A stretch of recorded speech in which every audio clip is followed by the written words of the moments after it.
दोस्तों, दुनिया में रहस्य की कोई कमी नहीं है। इंसानी सोच और विज्ञान से परे इन रहस्यों का समाधान आज भी नहीं किया जा सका है। बात अगर हिमालय की पहाड़ियों की करें तो इसमें रहस्यों का भंडार छिपा हुआ है। कुछ ऐसी चीज़ें या घटनाएं हैं जो क्या है और क्यों हैं, इन सभी सवालों पर आज भी प्रश्न चिन्ह लगा हुआ है। हिमालय के वादियों की एक ऐसे ही रहस्य का जिक्र आज हम आपके सामने करने जा रहे हैं, जिसके सामने विज्ञान ने भी घुटने टेक दिए हैं। जानने के लिए वीडियो में अंत तक बने रहिए। साथ ही अगर आप हमारे चैनल पर न्यू आए हैं तो प्लीज़ चैनल को सब्सक्राइब करके साथ में घंटी वाला बेल आइकन जरूर दबा दें, ताकि हमारी नई वीडियो का नोटिफिकेशन सबसे पहले आप तक मिल सके। तो चलिए दोस्तों, वीडियो को स्टार्ट करते हैं। दोस्तों, हम यहाँ ज्ञानगंज मठ की बात कर रहे हैं। हिमालय में स्थित यह एक छोटी सी जगह है जिसे संभाला और सिद्धाश्रम के नाम से भी जाना जाता है। ज्ञानगंज मठ में केवल सिद्ध महात्माओं को स्थान मिलता है। इस जगह के बारे में ऐसा कहा जाता है कि यहाँ रहने वाले हर किसी का भाग्य पहले से ही निश्चित होता है और यहाँ रहने वाला हर कोई अमर है। यहाँ किसी की भी मृत्यु नहीं होती है। हिमालय में स्थित यह एक छोटी सी जगह है जिसे संभाला और सिद्धाश्रम के नाम से भी जाना जाता है। विभिन्न धर्मों में वर्णित कई रहस्यमय स्थानों की तरह इस जगह को नग्न आंखों से नहीं देखा जा सकता है। यह केवल ध्यान और आध्यात्मिक जागरूकता के मार्ग से हम इस स्थान का अनुभव कर सकते हैं। स्वामी विशुद्धानंद परमहंस ने सबसे पहले सार्वजनिक रूप से इस स्थान की बात कही।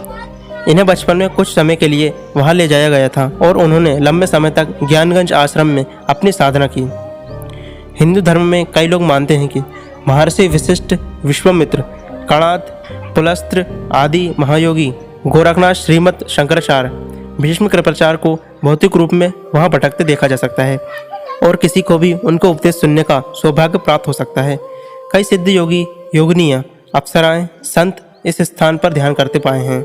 बगीचे में सुंदर फूल, पेड़, पक्षी, सिद्ध योग, झील, ध्यान करने वाले संत और जगह की कई अन्य चीज़ों को शब्दों में वर्णित नहीं किया जा सकता है। अद्भुत, अद्वितीय, अनिवर्चनीय व आश्चर्यजनक, जहाँ पहुँचना ही जीवन की पूर्णता है। सिद्धाश्रम एक अत्यंत उच्च कोटि की भावभूमि पर एक अत्यंत सिद्ध आश्रम है जो कई वर्ग किलोमीटर में फैला हुआ है। इसके एक ओर कैलाश मानसरोवर है, दूसरी ओर ब्रह्म सरोवर और तीसरी ओर विष्णु तीर्थ है।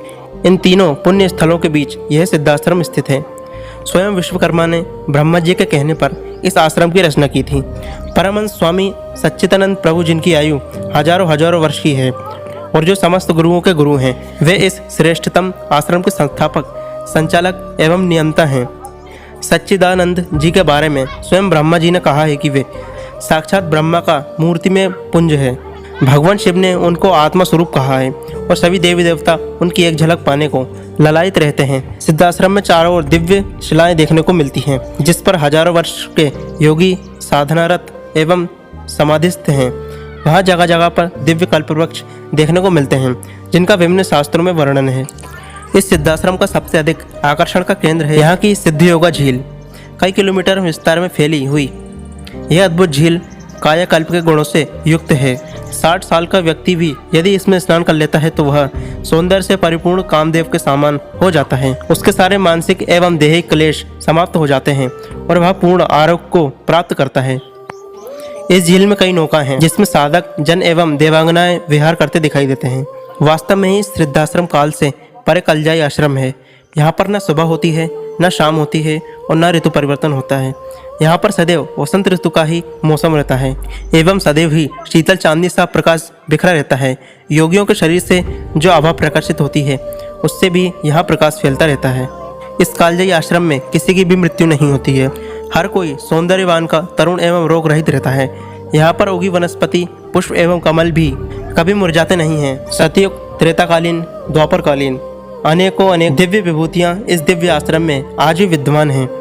राम, बुद्ध, हनुमान, कृष्ण, महावीर, गोरखनाथ, सप्त ऋषिगण, जिनका नाम लेना ही इस पूरे जीवन को पवित्र और दिव्य बनाने के लिए काफ़ी है, यहाँ पर सशरीर विद्यमान हैं। परमहंस त्रिजटा जी महाराज, महाअवतार बाबा जी आदि इस दिव्य आश्रम की श्रेष्ठ विभूतियाँ हैं। जगह जगह पर अनेकानेक योगी तांत्रिक इन महापुरुषों का सत्संग लाभ करते हुए देखे जा सकते हैं। अगर यह भूमि तप भूमि है, साधना या तपस्या भूमि है, तो यह सही अर्थों में सौंदर्य भूमि है। समस्त ब्रह्मांड का सौंदर्य ही मानो इस आश्रम में समाया हुआ है। सिद्धाश्रम देवताओं के लिए भी दुर्लभ एवं अत्यंत स्थान है, जिसे प्राप्त करने के लिए उच्च कोटि के योगी भी तरसते रहते हैं। प्रत्येक साधक अपने मन में यह आकांक्षा लिए रहता है कि उसे एक बार सिद्धाश्रम का प्रवेश अवसर मिल जाए। परमहंस सच्चिदानंद जी के प्रमुख शिष्य युग पुरुष परमहंस निखिलेश्वरानंद जी इस आश्रम के प्राण हैं। आज जो भी नवीनताएं एवं रोचक बदलाव इस आश्रम में हुए हैं वे सब उन्हीं के प्रयत्नों से संभव हो सका है।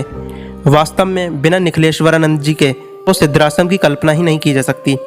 यही कारण है कि सिद्धाश्रम को निखिल भूमि के नाम से भी पुकारा जाता है। पर इस आश्रम को स्थूल नेत्रों से नहीं देखा जा सकता है, पर सामान्य व्यक्ति भी सिद्धाश्रम जा सकता है। इसके लिए 3 कसौटियां हैं। प्रथम, उसने 10 महाविद्याओं में से 2 महाविद्याएं सिद्ध की हों, या उसने षष्ठ चक्र वेदन करके सहस्तार में कुंडली को अवस्थित कर लिया हो, या फिर तीसरा मार्ग है किसी श्रेष्ठतम सद्गुरु की कृपा से सिद्धाश्रम जाना। पर हर कोई सन्यासी या हर कोई गुरु यह नहीं कर सकता। हरिद्वार, इलाहाबाद, वाराणसी में बैठे सन्यासी किसी को सिद्धाश्रम नहीं ले जा सकते।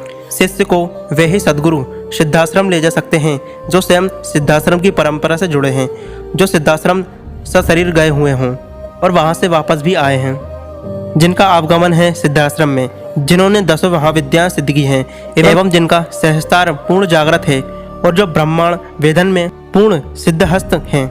केवल और केवल वे ही अपने शिष्य को प्रवेश लेने के बाद सिद्धाश्रम ले जा सकते हैं। आप सबका भाग्योदय हो, आप में सिद्धाश्रम जाने की ललक उठे, आपको ऐसे सद्गुरु प्राप्त हो, आप उन्हें पहचान सकें एवं उनकी परीक्षा में सफल होते हुए सिद्धाश्रम जा सके, यही मेरी कामना है।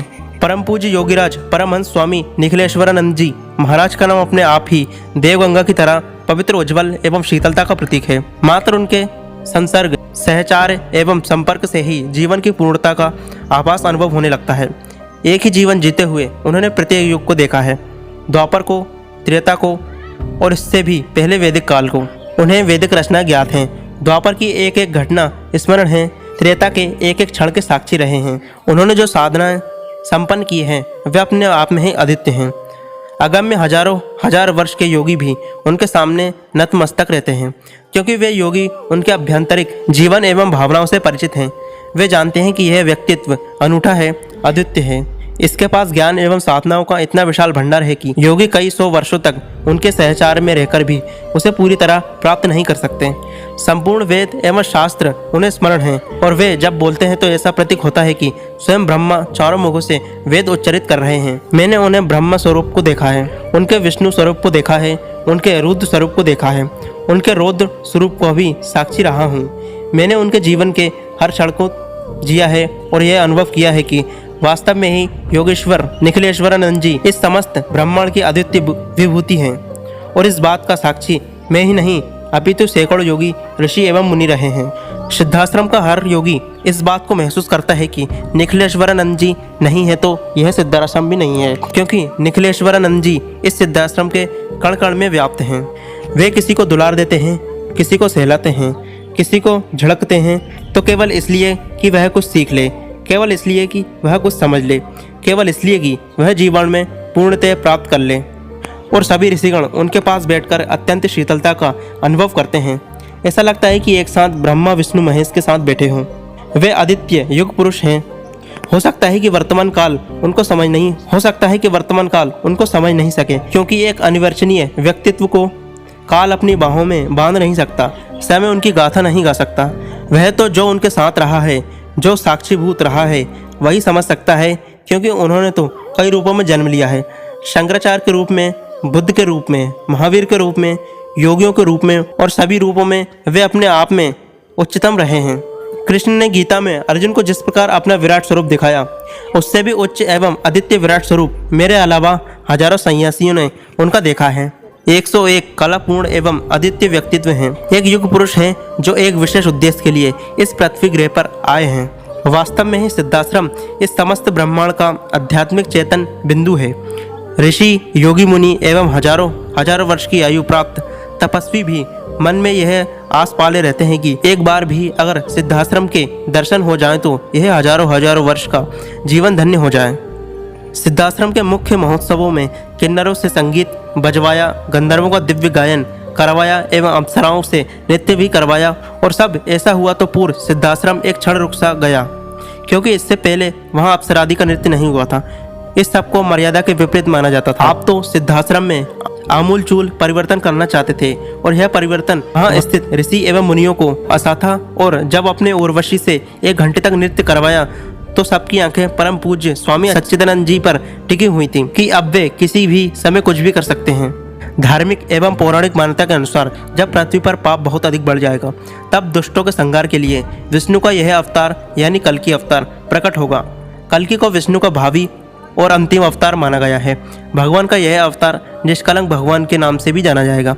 आपको यह जानकर आश्चर्य होगा कि भगवान कल्कि 13 कलाओं से पूर्ण निष्कलंक अवतार हैं। शास्त्रों के अनुसार यह अवतार भविष्य में होने वाला है। कलयुग के अंत में जब शासकों का अन्याय बढ़ जाएगा, चारों तरफ पाप बढ़ जाएंगे तथा अत्याचार का बोलबाला होगा, तब इस जगत का कल्याण करने के लिए भगवान विष्णु कल्कि के रूप में अवतार लेंगे। श्रीमद् भागवत पुराण और भविष्य पुराण में कलयुग के अंत का वर्णन मिलता है। कलयुग में भगवान कल्कि का अवतार होगा जो पापियों को संहार करके फिर से सतयुग की स्थापना करेंगे। कलयुग के अंत और कल्कि अवतार के संबंध में अन्य पुराणों में भी इसका वर्णन मिलता है। युग परिवर्तनकारी भगवान श्री कल्कि के अवतार का प्रयोजन विश्व कल्याण बताया गया है।